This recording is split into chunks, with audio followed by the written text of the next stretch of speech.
Hello दोस्तों, राधे राधे, जय श्री कृष्णा।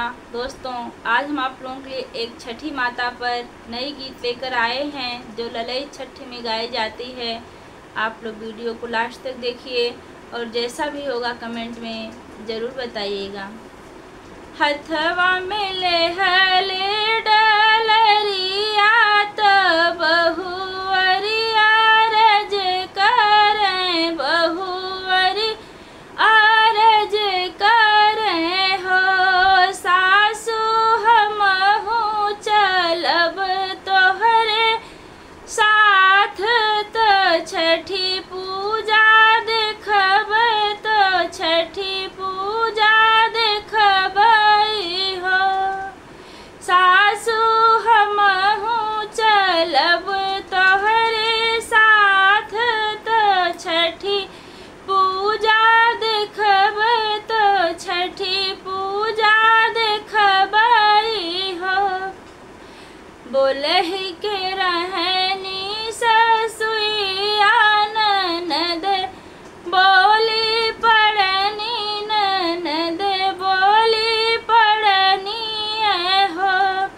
भौजी तू तो जन्म के बझनिया, पूजन कैसे देखबू, पूजन कैसे करबू हो।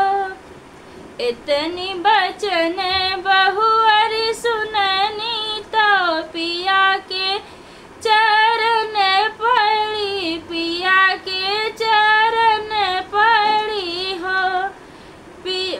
साहब कौने जन्मवा के पाप होरिल, नाही पौली ननद ताना मारली हो।